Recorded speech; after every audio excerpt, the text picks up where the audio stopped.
Haleluya, Uwiteka ashimwe, uduha kuramuka, uduha gusinzira tukabyuka, tukaramuka turi amahoro, reka dufatanyirize hamwe tumuhereze icyubahiro, ishimwe n'icyubahiro bibi bye.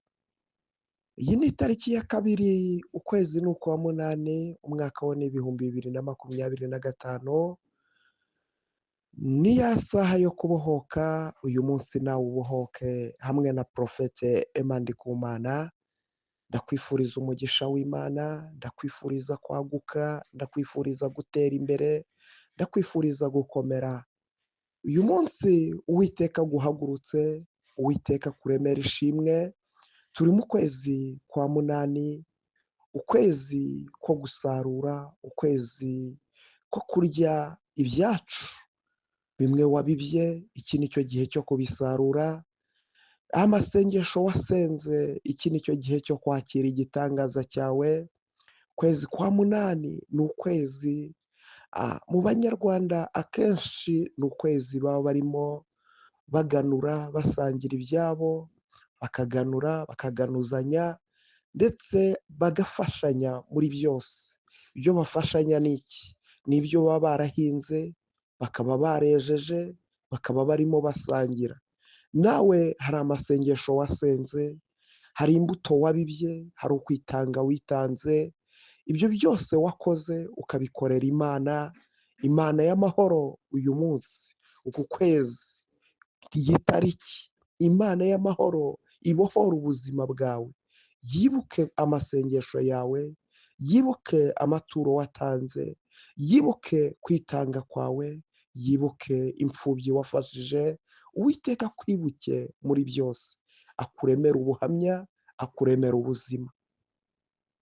Ijambo ry'Imana riboneka mu byahishuwe, igitabo cy'ibyahishuwe, ibice byaho ni 3, turasoma n'umurongo waho w'8. Aravuze ngo, nzi imirimo yawe, dore nshyize imbere yawe urugi rukinguye, kandi ntawubasha kurukinga, kuko ufite imbaraga nke, nyamara ukitondera ijambo ryanjye, ntiwihakane izina ryanjye. Oh, haleluya! Imana y'amahoro ishimwe.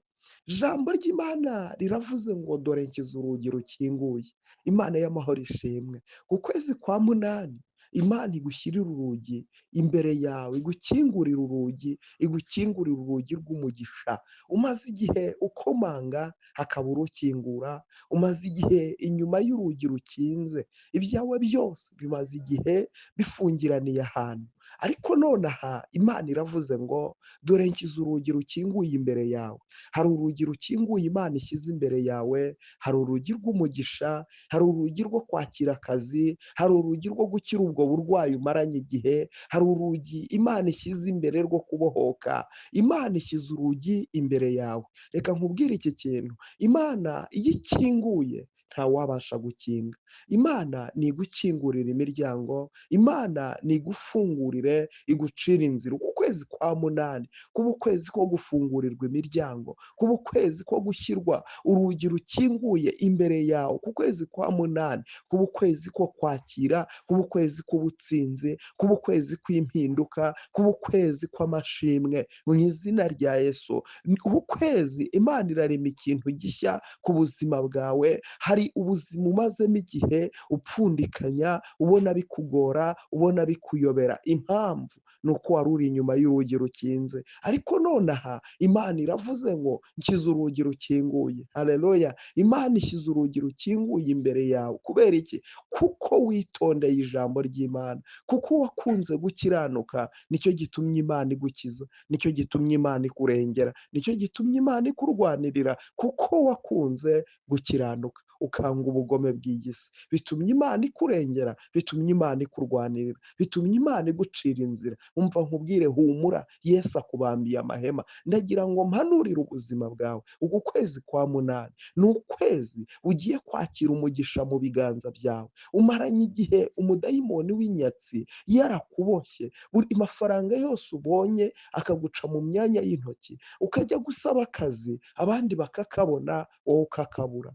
Ukagera ugerageza gukoresha mariage ariko ubukwe bugapfa, urugo rwawe rumaze gusenyuka inshuro zirenze imwe, ariko ndagira ngo nkubwire nubwo ibyo byose byakubayeho Uwiteka ari ku ngoma, Uwiteka arashoboye nta kintu kimunanira, ndagira ngo nguhanurire nkubwire ngo uku kwezi kwa munani byose birarangiye, Uwiteka akubatse bundi bushya kandi Uwiteka akuremeye ubuhamya bushya, Uwiteka aguhaye umugisha w'iburyo n'ibumoso. Hari abantu bagutaye bagiye kukugarukira, hari abantu bakuvuyeho bagiye kuza bagusanga, hari abantu bakwanze bagiye kugusaba imbabazi, kuko Uwiteka aguhaye umugisha, kuko Uwiteka aguhaye ijambo, atembesheje amazi mu kidaturwa kandi aciye inzira aho zitari ziri. Uwiteka naguha umugisha, uyu munsi nawe ubohoke, uyu munsi nawe uhaguruke, uyu munsi nawe Yesu agusetse, uyu munsi Yesu agukoreho.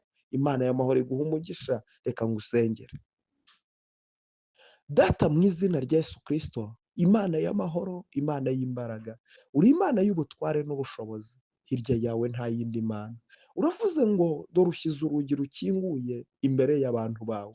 Ndasengera uyu muntu wari unkurikiye, uyu muntu twari turi kumwe, ndamusengera ngo umukingurire urugi, ndamusengera ngo umufungurire imiryango, ndamusengera ngo umuhe umugisha, ndamusengera ngo umurwanirire. Mana, reka ukuboko kwawe kwiza gukore ku buzima bwiwe.